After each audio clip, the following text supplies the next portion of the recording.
الحمد لله رب العالمين والصلاة والسلام على سيدنا محمد أشرف الأنبياء والمرسلين وعلى آله وأصحابه وأتباعه أجمعين أما بعد. Respected ulama, my dear brothers and sisters, Assalamu alaikum wa rahmatullahi wa barakatuh. In this very fine evening, on the occasion of the launch of Barakah Islamic Financial Services, which has indeed assembled people from different walks of life who play central roles in terms of religion, education, culture, economy, trade, banking, etc. It is both with pleasure and honor I associate myself with you, especially to share in brief my humble views and thoughts on Islamic economics and banking. It is a well-known fact that Islamic economics started developing just after World War II. More specifically, when a large number of Muslim countries gained independence from colonial rule. Muslims who were under imperialism were indeed unable to carry out their business activities standing within the ambit of Sharia. The usury-based economical theory was imposed on them as on others. Muslims who were free to observe worship properly were finding it extremely difficult to follow Islamic rules and values in trade and transaction. The whole scenario drew the Muslims who got freedom from the colonists to contemplate independent Islamic economics. Al-Quran and As-Sunnah had spelled out the basics of economics, and the scholars, imams, who interpreted them, propounded various economical theories. The celebrated Islamic jurists, fuqaha, put forward numerous economical theories, each separately. When they segmented Islamic jurisprudence, fiqh, into four, namely worships, ibadat, transactions, muamalat, marriages, munakahat, and crimes, jinayat, they gave the second place to Islamic economics.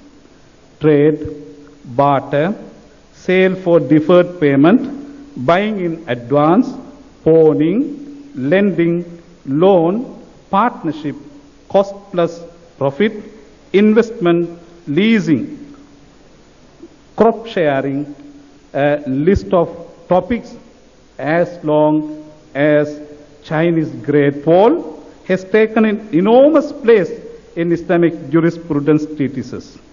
Nevertheless, they were not known as an independent discipline in the name of Islamic economics due to the fact that there was no need for this during their period. The world that keeps on modernizing sees now new theories in academic fields too. As a result, a branch of a science in the past has now emerged as a separate discipline. In the same vein, economics, a subsection of Islamic jurisprudence, fiqh, at one time became an independent science under the name of Islamic economics.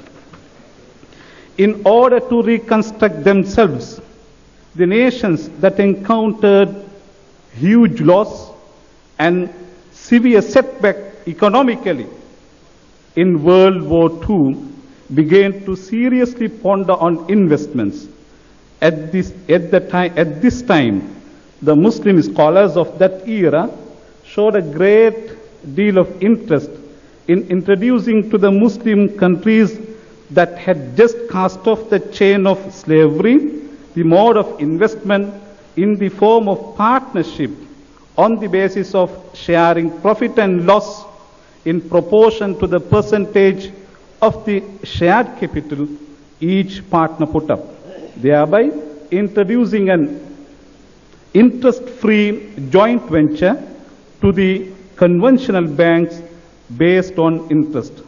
The well-known scholars Anwar Quraishi, Naim Siddiqui, Mahmud Ahmad, and Muhammad Hamidullah were the first to deal with the subject in late 1940s.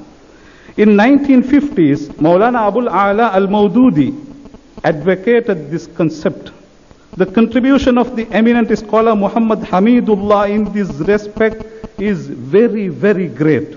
In 1944, 1955, 1957, and in 1962, he generously wrote on this subject.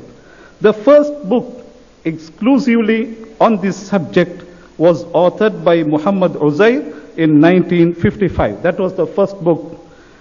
This was followed by another set of works written by Abdullah al-Arabi, Najatullah Siddiqui, An-Najjar, and Baqir al-Sadr in late 1960s and early 1970s. 1970s is the period during which Islamic economics, which had so far been an individual idea of scholars, was institutionalized. The Conference of Finance Ministers of the Islamic countries was held in Karachi in 1970 in this regard. Interestingly, the first international conference on Islamic economics took place in Holy Mecca in 1976, and this was attended by over 200 economists, scholars, and social scientists from all over the globe. It is recorded that this first international conference, which was a turning point, paved the way for further talks and writings and high-level discussions on the concept of Islamic economics at a more professional level. This was followed by the International Economic Conference held in London in 1977. All these mammoth efforts never fizzled out. In fact, they were the spared work as a result of which the concept of Islamic economics materialized and Islamic banks were established. Nazar Social Bank was the first of such banks formed in 1972 in Egypt. Then followed Dubai Islamic Bank in 1975. Thereafter, Faisal Islamic Bank was set up in Egypt and Sudan, and in the same year, the government of Kuwait founded Kuwait Finance House, Baitul Tamwil al-Kuwaiti. At present, the number of Islamic financial and banking institutions has exceeded 200. Most of them are based in Muslim countries, and some are found in the Western European countries such as Denmark, Luxembourg, Switzerland, and the UK. In 1981, the governments of Pakistan and Iran introduced non-interest banking system by legislation. The Asian countries also gave a thought to Islamic banking and finance. In consequence, there are also institutions of this nature are on the increase. The perfect example is our beloved motherland, wherein you can easily find about 6 or 7 institutions. Today, a new member is joining the Islamic banking industry in Sri Lanka, but in the world, with high spirit and intention of providing Islamic banking and financial services. We are indeed grateful to the present and past governments of Sri Lanka for having brought necessary amendment to the Banking Act, enabling individuals to form institutions offering Islamic banking and financial services. But still, they cannot operate as banks. Therefore, we all earnestly appeal to His Excellency the President, the Cabinet and Parliament to bring legislation for these institutions to run as banks. The present Islamic banking institutions have already proved to the government that the Islamic banking industry is highly practicable in all aspects, particularly in terms of economy, banking and investment opportunities. If necessary, the Central Bank of Sri Lanka can do a survey to compile a report with evaluation on such Islamic banking institutions in existence in Sri Lanka. It should be borne in mind that the Islamic banking is nascent not only in Sri Lanka but also all over the world. It therefore needs further studies and discussions with analytical and practical views in a manner that would make Islamic economics more comprehensible and more interesting for the ordinary educated, since Islamic economics is a common discipline for all human beings. Remember this fact. Remember this fact, please. Islamic economics is a common discipline for all human beings. It also requires intellectuals and researchers acquainted with the Sharia sciences to make concerted endeavors to keep on examining the material relevant to Islamic economics found in the sources of Islam.